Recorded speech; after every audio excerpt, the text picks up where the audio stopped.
እግዚአብሔር ራሱ ባወቀ የሰወራቸው። እዚህ አካባቢ እኮ ቅዳሴ ድምጽ ይሰማል ትሉ የለ? እዚህ አካባቢ እኮ የዕጣን ጢስ ይሸተናል ትሉ የለ? ፊት ለፊት የመጡ አለች። ወይ እንዴት ያምራ ግርማ ሞገሳቸው! እስኪ ልሳለም ብዬ ቀረብ አልኩ አለች። መዓዛቸው ደግሞ እንዴት ያውዳል አለች። ተሳልሜ በመገረም ከመቀጽበት ዞር ላለው እናንተ እኛ እናንተን እያየን ነው። የማይታዩ እዚህ መቅደስ ውስጥ አሉ። ጊዮርጊስ እንዲያና እንዲህ የሆነው ኧረ ለራሱ ጉዳይ ነው። እንደውም ሰምቻለሁ ደስ የማይል ቋንቋ ለሃጃው ነው ሲል ሰምቼ አዝኜ ነው። ስለ ዮሴፍ አቢዳራ እንኳን ሳይቀር ተባርኳል ለራሱ ጉዳይ። ኦ ፍጡነ ረድኤት ሩፀተ ነፋስ አውሎ ለዘይጼዋ ከበተወክሎ ጊዮርጊስ ቅረብ ለምሕረት ወለተሳ በደስታ ወደ ተሰበሰቡት ወደ አእላፋት መላእክት ወደ ጻድቃን መንፈሶች ወደ በኩራት ማህበር ደርሳችኋል ይላል የሐዋርያው የቅዱስ ጳውሎስ መልእክት ወደ ዕብራውያን ሰዎች ምዕራፍ 12 ቁጥር 24። በዚህ ቃል መነሻነት ጥቂት የእግዚአብሔርን ቃላት እንማራለን። ቤተ ክርስቲያን በሰማይ በምድር አንዲት ናት። የክርስቶስ አካል የሆነች ቤተ ክርስቲያን አንዲት ብቻ ናት። የክርስቶስ አካል አንድ ብቻ እንደሆነች ያልተከፈለች፣ ያልተሰነጠቀች፣ ያልተፈለጠች፣ ያልተቆረጠች አንዲት አካል ብቻ እንደሆነች የክርስቶስም ቤተ ክርስቲያን አንዲት ብቻ ነች። መንትያ፣ ቅጥያ፣ አምሳያ፣ ተወዳዳሪ፣ ተፎካካሪ፣ ተነጻጻሪ የሌላት አንዲት ቤተ ክርስቲያን ብቻ ናት። አንዲት ስትሆን አኗኗሯ፣ ሁኔታዋ የተለያየ አይነት ነው። ሊቃውንት እንዲህ ይላሉ ስለ ቤተ ክርስቲያን ሲገልጹ፣ አንዲት ብቻ ብትሆንም ይዘቷ አኗኗሯ ግን ይለያያል ይላሉ። ለምሳሌ የምትታየውና የማትታየው ቤተ ክርስቲያን ይሏታል። የምትታየው ቤተ ክርስቲያን እኔና እናንተ አሁን የምንኖርባት ናት። ጠባለ ኪዳን መሸለ ቁርባን የምንመላለስባት፣ አሁን የተሰበሰብንባት፣ ቅዳሴ የምናስቀድስባት፣ ጉባኤ የምንዘረጋባት፣ ማህሌት የምንቆምባት እሷ የምትታየው ቤተ ክርስቲያን ናት። ዘ ቪዚብል ቸርች የሚሏት። ሁለተኛዋ የማትታየው ቤተ ክርስቲያን ናት። እቺ የማትታየዋ ቤተ ክርስቲያን በአይነ ስጋ የማትታይ በሰማይ ጉባኤ ያለች የቤተ ክርስቲያን አካልና ህብረት የሆነች ግን በአይነ ስጋ የማትታይ ነች። እቺ የትኛዋ ናት ካላችሁኝ አሁን በኃይለ ቃሉ በእግዚአብሔር ቃል የጠቀስኩላችሁ ናት። በደስታ ወደ ተሰበሰቡ ወደ አእላፋት መላእክት ወደ ጻድቃን መንፈሶች ወደ በኩራት ማህበር ተብላ የተጠቀሰችው ናት። ድል የነሱ የሰማዕታት ማህበር ያሉባት፣ ያሸነፉ የሐዋርያት ጉባኤ ያለበት እሷም አትታየው ናት። ወገኖቼ ሊቃውንት ሲገልጹ ምን ይላሉ መሰላችሁ? የምትታየው ቤተክርስቲያን ከአጠቃላይዋ ቤተክርስቲያን 20% ብቻ ናት ይላሉ። ልድገመው። የምትታየዋ የአጠቃላይዋ ቤተክርስቲያን 20% ብቻ ናት። 80%ቷ አትታይም ቤተክርስቲያን። ይሄን በማስረጃ አላሳያችሁ። የትኞቹ ናቸው እነዚህ የማይታዩ ካላችሁኝ፣ አንደኛ በደስታ የተሰበሰቡ አእላፋት መላእክት። ወገኖቼ አብረውን ይኖራሉ ግን አናያቸው። ከኛ ጋር ናቸው ግን አናያቸው። በደስታ የተሰበሰቡ መላእክት በዕለተ እሑድ የተፈጠሩ አሁን የማይበድሉ አንድ ጊዜ እንደተፈጠሩ የሆኑ የማይባዙ እነዚህ በደስታ የተሰበሰቡ አእላፋት መላእክት የማይታዩ ናቸው።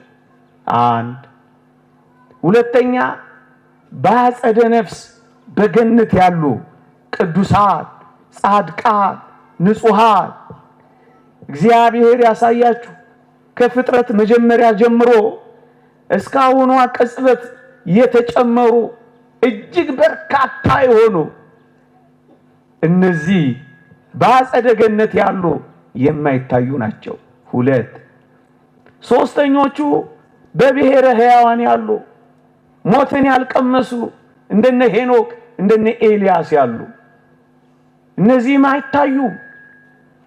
አራተኞቹ በብሔረ ብፁዓን ያሉ ከወንጌላውያን እንደነ ቅዱስ ማቴዎስ ከባሕታውያን እንደነ አባ ዞሲማስ ያሉ ያዩአቸው ሺህ ዓመት ሲሞላቸው የሚታደሱ ኃጢአት ያልሰሩ በብሔረ ብፁዓን የሚኖሩ እጅግ በርካታ ቅዱሳን አሉ ግን የማይታዩ። ደግሞስ በገጸ መሬት የሚኖሩ ከኔና ከናንተ ጋር የሚኖሩ ግንስ ወገኖቼ እኔና እናንተ ማናያቸው ቅዱሳን አሉ። እየኖሩ አብረውን ግን አናያቸው። አብረውን ጉባኤ ይሳተፋሉ ግን አንመለከታቸው። ምናልባት በአንድ መቅደስ አብረን እናስቀድሳለን ግን አንረዳቸውም። ከገጸ መሬት የተሰወሩ ስውራን አሉ። እንደማን ያሉ? ለበዓል ያልሰገዱትን 7,000 ሰዎች ለኔ ያስቀርቻለሁ እንዳለ እግዚአብሔር ያስቀራቸው ሰዎች አሉ። ምእመናን እኔና እናንተ እኮ እርስ በርሳችን እየተያየን እኮ ነው ተስፋ የቆረጥነው። እናንተ እኛ እናንተን እያየን ነው። የማይታዩ እዚህ መቅደስ ውስጥ አሉ። ይሄ በሰሜን ሸዋ ሀገረ ስብከት በጫጫ ክፍለ ከተማ ግራር አንበሳ መጥምቀ መለኮት ቅዱስ ዮሐንስ ቤተክርስቲያን ይባላል። እባካችሁ የመጥምቀ መለኮት የቅዱስ ዮሐንስ ወዳጆች ከዚህ ካለበት መቃኞ ቤተክርስቲያን ወደ ተሻለ ቤተክርስቲያን ሰርቶ ታቦተ ሕጉን ለማስገባት 10,665 ካሬ ሜትር ቦታ ያልተከፈለ ዕዳ አለበት። ከሀገር ውስጥና ከሀገር ውጭ የምትገኙ ኦርቶዶክሳውያን የቤተ ክርስቲያኑን ዕዳ ለመክፈል ከአቅማችን በላይ ስለሆነብን አስራት በኩራታችሁን በማውጣትና የመጥምቀ መለኮት የቅዱስ ዮሐንስን ቤተክርስቲያን በመርዳት በመደገፍ በረከት እንድታገኙ ቅዱስ ቤተክርስቲያን ጥሪያችን ይሄ ለእናንተ ይድረሳችሁ ብለን በዶርቃ ሚዲያ ቃላችንን እናስተላልፋለን። እኔ ሰምቻለሁ። አንዲት እህት ነግራኛለች። ታማሚ ናት። እዚህ ኪዳነ ምሕረት ደጅ ትጠናለች። አይቻቸው አላውቅም እዛ ገዳም አለች። ፊት ለፊት የመጡ አለች። ወይ እንዴት ያምራ ግርማ ሞገሳቸው፣ እስኪ ልሳለም ብዬ ቀረብ አልኩ አለች። መዓዛቸው ደግሞ እንዴት ያውዳል አለች። ተሳልሜ በመገረም ከመቀጽበት ዞር ላለው አባ የሉም አለች። ተሰውረዋል። አጠገባችን ያሉ የተሰወሩ አሉ ወገኖቼ። እነዚህ አምስተኞቹ ናቸው። በየገዳማቱ እግዚአብሔር ራሱ ባወቀ የሰወራቸው። እዚህ አካባቢ እኮ ቅዳሴ ድምጽ ይሰማል ትሉ የለ? እዚህ አካባቢ እኮ የዕጣን ጢስ ይሸተናል ትሉ የለ? እግዚአብሔር የሰወራቸው በገጸ መሬት ያሉ ስውራን አሉ። የቤተ ክርስቲያን ጉባኤ አባላት ናቸው። ደግሞስ ከሰው ተለይተው የሚኖሩ ግሁሳን የሚባሉ ደግሞ አሉላችሁ። ሰው ማያቸው ጤዛ ልሰው ደንጋ ተንተርሰው ድምፅ አራዊት ታግሰው ውርጩን ሐሩሩን ቁሩን ችለው በእኔና በእናንተ መካከል በምድር መካከል ደግሞ የሚኖሩ አሉ። ሰባተኛ እኔና እናንተ ነን። በመውደቅ በመነሳት ተስፋ በማድረግ በመቁረጥ በመበርታት በመድከም የምንኖር እኔና እናንተ ደግሞ አለን። ይኸው ስድስቱ አይታዩም፣ ሰባተኛዋ ብቻ ትታያለች። እኔና እናንተ ለዚህ ነው 80% ማትታይ ናት ያሉት ሊቃውንቱ። የምትታያለች ግን አንዲት ናት። የቤተ ክርስቲያን አካል ናት። የቤተ ክርስቲያን ጉባኤ ናት። አንድ ሁለተኛዋስ ተዋጊዋና አሸናፊዋ ቤተ ክርስቲያን ይሏታል። ዘ ሚሊታንት ቸርች ተዋጊዋ፣ ዘ ቪክቶሪየስ ቸርች አሸናፊዋ። ተዋጊዋ የቷ ናት? ይሄው እኔና እናንተ የምንኖርባት ከእኩያት ፍትወታት ጋር ከኃጢአት ጋር እየተጋደልን የምንኖርባት ካላውያን ነገስታት ከአረማውያን ጋር በውስጥ ካሉ በውጭ ካሉ ከሃዲያን ጋር በውስጥ ካሉ መናፍቃን ጋር የምንታገልባት እቺ በውጊያ ላይ ያለች ቤተክርስቲያን ናት። ተጋድሎዋን ያልጨረሰች። ያቺኛዋስ አሸናፊዋ ቤተክርስቲያን ናት። ሰይጣንን ያሳፈረች የዘንባባ ዝንጣፊ ይዛ እየዘመረች ያለች ዙፋኑን የከበበች ከድካሟ ያረፈች መከራ ብትቀበልም መከራውን ድል የነሳች የአሸናፊዋ ቤተክርስቲያን በላይ ያለች ድል የነሳች። ድል ለነሳው በቤቴ አምድ እንዲሆን አደርገዋለሁ፣ ድል ለነሳው መናን መግበዋለሁ፣ ድል ለነሳው በዙፋን ያስቀምጠዋለሁ እያለ የተናገረላቸው ድል የነሱ የበኩራት ማህበር፣ ድል የነሱ የመስተጋድላን አገር የቤተ ክርስቲያን ጉባኤ ናት፣ ግን በሰማይ አለች። ሶስተኛዋ አይነቷስ የላይኛዋና የታችኛዋ ትባላለች። የታችኛዋ እኛ ምንኖርባት፣ የላይኛዋስ ከመሰዊያው ስር ያለች ዙፋኑን የከበበች እሷ በላይ የምትኖር ልቧን ያሳረፈች። እኛስ ልቦናችንን ወደ ሰማይ መንገድ ያቀና ከዛሬ ነገ እንሄዳለን ብለን ተስፋ ያደረግን ሙሽራችንን የምንጠባበቅ በታች ያለን ግንስ አንዲት ቤተክርስቲያን ነች። የማትቆረጥ የማትፈለጥ የማትለያይ አንዲት ቤተክርስቲያን። ወገኖቼ ቤተክርስቲያን የክርስቶስ አካል ናት። መጽሐፍ ቅዱስ እንዲህ ይላል፣ አካሏ ስለሆነች ቤተክርስቲያን ይላል። ጉባኤ፣ ይሄ ጉባኤያችን አሁን የዘረዘርኩላችሁ ሰባቱ የቤተክርስቲያን ጉባኤ የክርስቶስ አካል ትባላለች። አካለ ክርስቶስ ትባላለች። ክርስቶስ ራሷ ይሆንላት፣ እሷ አካል የሆነች በውስጧ የምንኖር እኛ ደግሞ ሕዋሳት ብልቶች የምንባለን። እቺን ነጥብ ያዙልኝ ስለምፈልጋት ነው። እስኪ ልጠይቃችሁ፣ ቤተክርስቲያን አካል ከሆነች በውስጧ የምንኖር ሕዋሳትና ብልቶች ከሆን ምእመናን በእኔና በእናንተ አካል ውስጥ ያሉ ሕዋሳት በአንድ ላይ ነው የሚሰሩት ወይስ ተለያይተው ነው የሚሰሩት? እስኪ ንገሩኝ። በአንድ ላይ ወይስ ተለያይተው? በአንድ ላይ አይደል እንደሚሰሩት? ክርስቲያኖች በአካል ውስጥ ያሉ ሕዋሳት በአካል ውስጥ ያሉ ብልቶች በአንድነት የሚሰሩ ከሆነ አካሉ በሆነች ቤተክርስቲያን ውስጥ የሚኖሩ ሕዋሳት መላእክት፣ በደስታ የተሰበሰቡ የአእላፋት መላእክት፣ የጻድቃን መንፈሶች፣ የበኩራት ማህበር፣ የመስተጋድላ ሀገር፣ እነዚህ ሕዋሳት በአንድነት እኮ ነው የምንሰራው ወገኖቼ። እደግመዋለሁ፣ በአንድ አካል ላይ ያሉ ሕዋሳት በአንድ ላይ የሚሰሩ ከሆነ ቤተክርስቲያን ውስጥ የሚኖሩ በሰማይ ይኖሩ በምድር አሸናፊ የሆኑ ተዋጊ በላይ ይኖሩ በታች አንድ ላይ ነው የምንሰራው፣ አንድ ላይ ነው የምንኖረው። ሕዋሳት ተለያይተው የማይሰሩ ከሆነ ምእመናን በቤተ ክርስቲያን ያለን አሁን የጠቀስኩላችሁ በሙሉ በአንድነት ነው የምንሰራው፣ አንድ ላይ ነው። ለዚህ ነው በደስታ ወደ ተሰበሰቡ ወደ አእላፋት መላእክት ደርሳችኋል። ከመላእክት ሀገር ከመላእክት ሕይወት እየገባን እኮ ነው ምእመናን። ለዚህ እኮ ነው ስብሐት ለእግዚአብሔር በሰማያት ወሰላም በምድር ስምረቱ ለሰብ።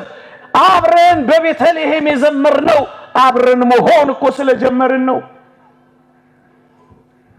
አብረውን አሉ፣ አብረን ወደ ጻድቃን መንፈሶች ደርሳችኋል። አብረን ምእመናን። ይህ ምንኛ ያጽናናል! ይህ ምንኛ ያበረታል! ወገኖቼ አንዳንዶች በሞት ምክንያት ይሄ ግንኙነት የሚቋረጥ ይመስላቸዋል። እደግመዋለሁ፣ ሞቱ እኮ በቃ፣ አበቁ እኮ በቃ፣ የሉም እኮ በቃ፣ ተቋርጧል እኮ በቃ ሊሉን ይከጅላሉ። ወገኖቼ ምንም እንኳን በአጸደ ነፍስ በብሔረ ሕያዋን በብሔረ ብፁዓን ቢኖሩም ቅሉ በሞት ምክንያት ቤተ ክርስቲያን የሚቋረጥ አንድነት የላት። በሞት ምክንያት አትቋረጥም። ምእመናን እስኪ ልጠይቃችሁ፣ በሞት ምክንያት ከክርስቶስ አካልነት ይቆረጣሉ? በሞት ምክንያት ከክርስቶስ ሕዋስነት ይለያያሉ? ሞት የክርስቶስን አካል እንዳልቆረጠ የትኛው ሞት ነው የቤተ ክርስቲያንን አካል የሚቆራርጠው? ቤተ ክርስቲያንን። ለዚህ ነው በሞት ምክንያት የሚቋረጥ አንድነት የለንም። በሞት ምክንያት አካለ ክርስቶስ እንደማይቆረጥ ምእመናን።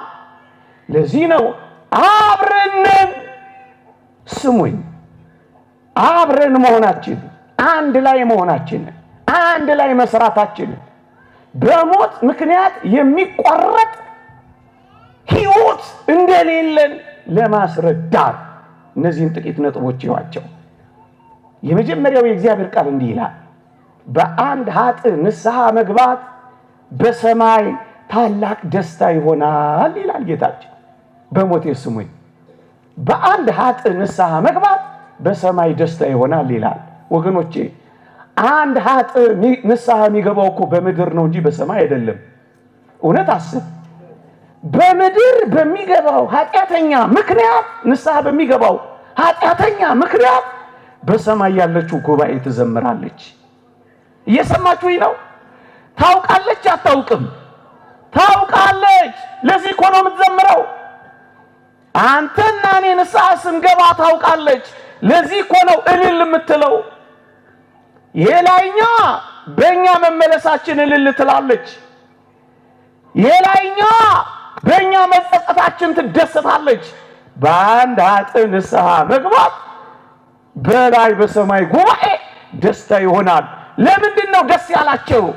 አብረው ስላሉ፣ የቤተ ክርስቲያን ጉባኤና አባላት ስለሆኑ፣ አብረው ስላሉ። ምእመናን እኛ በአጸደ ሥጋ እነሱ በአጸደ ነፍስ ናቸው እንጂ አብረን ደርሳችኋል የሚለው ይህንን ነው።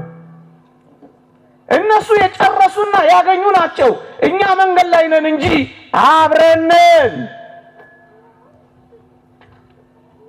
እኛ በእምነት እንመላለሳለን፣ እነሱ በማየት እየኖሩ ነው እንጂስ አብረን።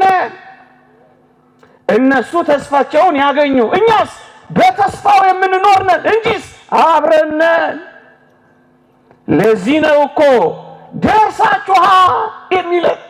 ምእመናን ወደ ክርስቶስ ስንደርስ ተጠምቀን፣ ወደ ክርስቶስ ስንደርስ ቆርበን፣ ወደ ክርስቶስ ስንደርስ አምነን ወደዚህ ጉባኤ አብረን ነው የምንደርሰው። ስለሚያዩ እኮ ነው ደስ ያላቸው፣ ስለሚያውቁ እኮ ነው የዘመሩት። አንድ ሁለተኛ ላስረዳችሁ።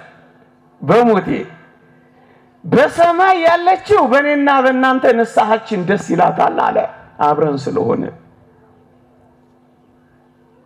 በምድር ያለችው ቤተ ክርስቲያንስ በምን ደስ ይላታል ካላችሁኝ፣ በአንደኛ ቆሮንቶስ መልእክት ምዕራፍ 12 ቁጥር 26 እንዲህ ይላል። ስሙኝ፣ በሞቴ ከብልቶች አንዱ ቢከብር ይላል፣ ሌሎቹ ብልቶች ከከበረው ብልት ጋር አብረው ደስ ይላቸዋል ይላል። ስሙኝ ልድገመው። ቅድም አንድ ቃል ነግሬያችኋለሁ። ክርስቶስ የቤተ ክርስቲያን ራስ ነው። ቤተ ክርስቲያን አካል ናት። በአካል ውስጥ በቤተ ክርስቲያን ውስጥ የሚኖሩ ከቅዱሳን መላእክት ጀምሮ እስከኛ ድረስ ብልቶችና ሕዋሳት ይባላሉ ብያችኋለሁ። የአካሉ ብልቶች ነን ይላል ኤፌሶን መልእክት ምዕራፍ 5 ቁጥር 4። ስለዚህ ከነዚህ የቤተ ክርስቲያን ጉባኤ ከነዚህ የቤተ ክርስቲያን አባላት አንዱ ሲከብር ሌሎቹ አብረው ደስ ይላቸዋል፣ ያኮርፋሉ፣ ደስ ይላቸዋል። ከብልቶቹ አንዱን የከበረው ግን ሌሎቹ ምን ይላቸዋል? አብረው ደስ ይላቸዋል።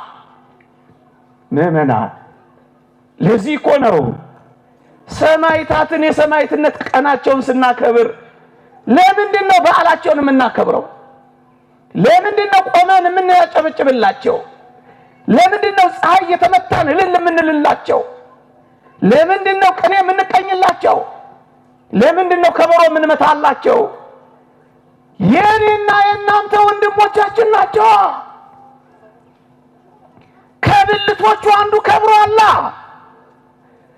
ርኩሳት መናፍስት፣ አጋንንት ሰራዊትን፣ አላውያን ነገስታትን ድል ስላደረገ ከብልቶቹ ጋር አብሮ ደስ ይላቸዋል። በምድር ያለችው በተጋድሏቸው ጸንተው ሲያሸንፉ ደስ ይላታል። ከብልቶች አንዱ ቢከብር ሌሎቹ ብልቶች አብረው ደስ ይላቸዋል። አብረን እልል እንላለን። ወገኖቼ፣ ይሄ በጣም ቀላል ምሳሌ ልስጣችሁና ነገሩን ግልጽ ላድርግላችሁ። እስኪ ልጠይቃችሁ። ኃይሌ ገብረስላሴ ከ27 ከ28 ጊዜ በላይ ሪከርድ ሰብሯል በሞቴ። ኃይሌ ሲያሸንፍ እኛ አብረን አላሸነፍንም? አሸንፈናል። ኃይሌ ሲያለቅስ አላለቀስንም? አንብተናል። ኃይሌ ኋላ ሲቀር ልባችን ወደ ኋላ አልቀረም፣ ቀርቷል። ኃይሌ ብቻ ሳይሆን ኃይሌ ኢትዮጵያና ኢትዮጵያውያን ስለሆነ ሲታመም ታመናል፣ ሲያነባ አንብተናል፣ ሸብረክ ሲል ወድቀናል። ለምን? አብረን ሮጠናል። እኛ ነው ወገኖቼ።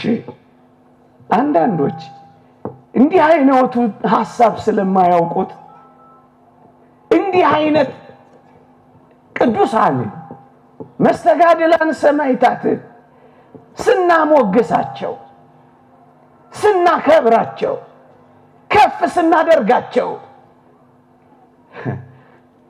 እንዳልተቋረጥን ማሳያ መሆናቸው አይገባቸውም።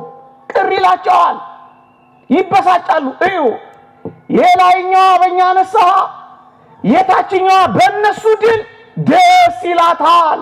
ብልቶቻችን ናቸዋ። ከብልቶች አንዱ ቢከብር ሌሎቹ ብልቶች ደስ ይላቸዋል። የቤተ ክርስቲያን አባላት እኛ ደስ ይለናል።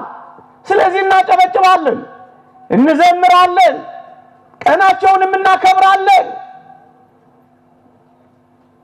እንዴ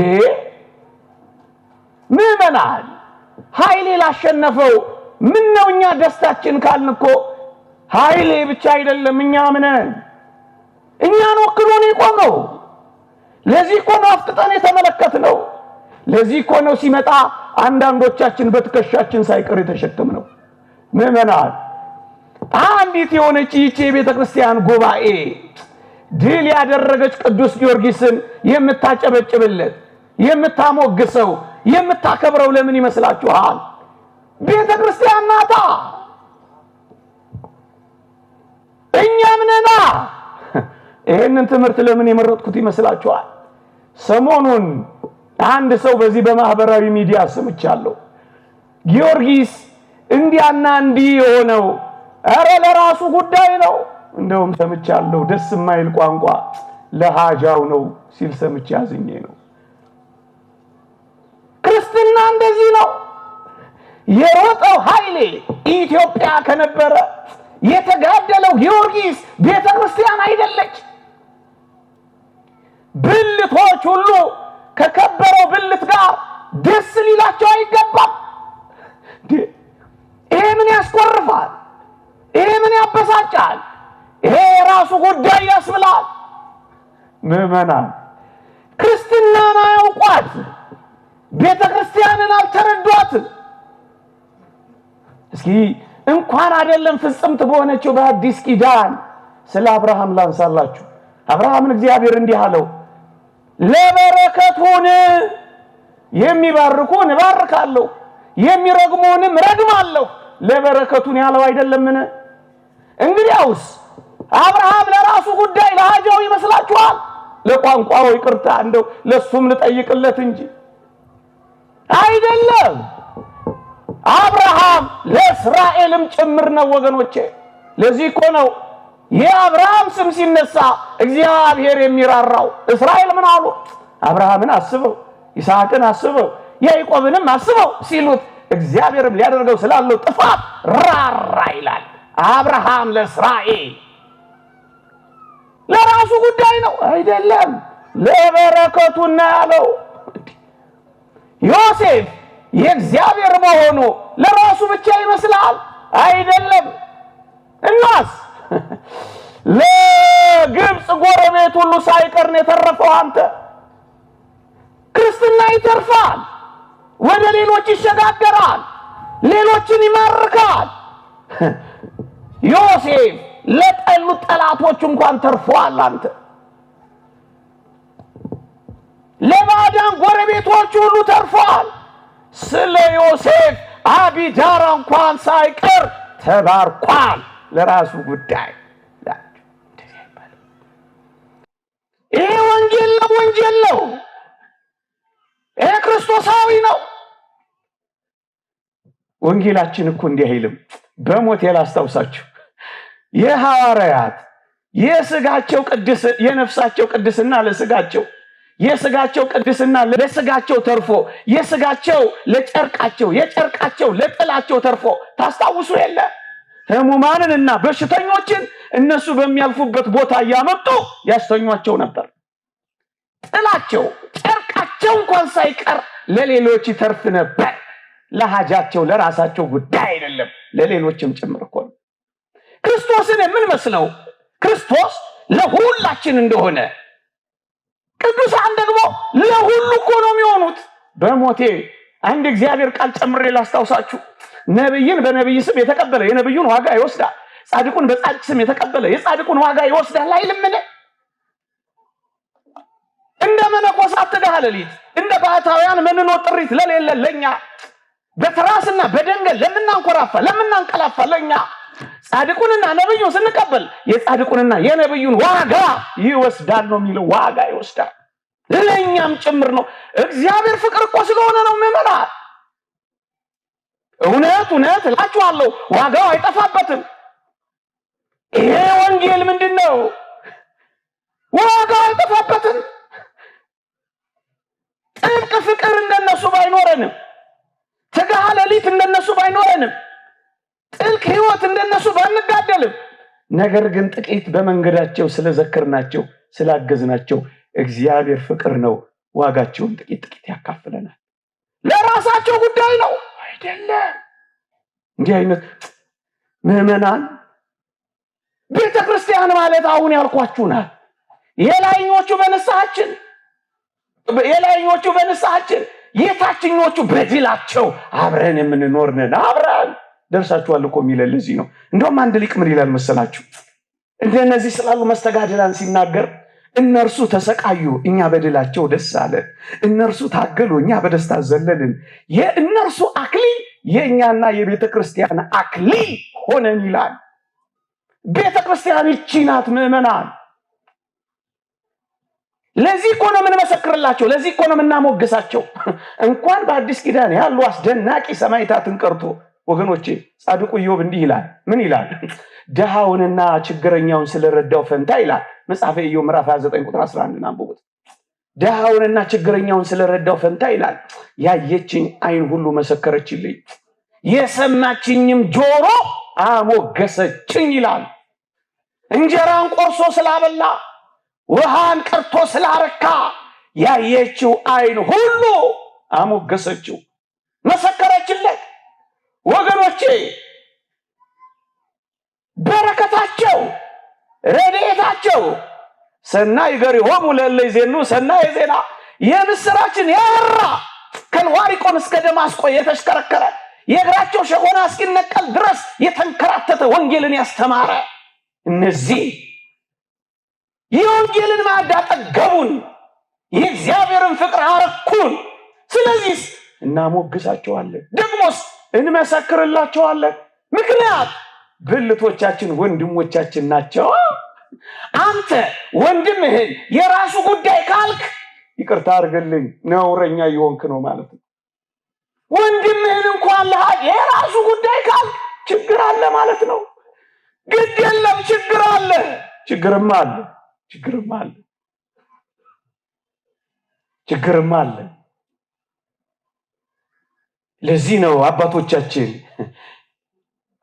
እንደማያስፈልጉን እስክንቆጥራቸው ድረስ የሚያደርሰን ምን ነገር አለ? ምን አደረጉን? ምዕመናን አንድ ሁለት ነገር ብቻ ነግሬያችሁ ላብቃ። በወገኖቼ እንኳን አይደለም ለኔና ለናንተ ለከበረው ሐዋርያ እስከ ሶስተኛው ሰማይ ለተነጠቀው ቅዱስ ጳውሎስ እንኳን የተሰሎንቄ ምዕመናን ጸሎት ያስፈልገው ነበር።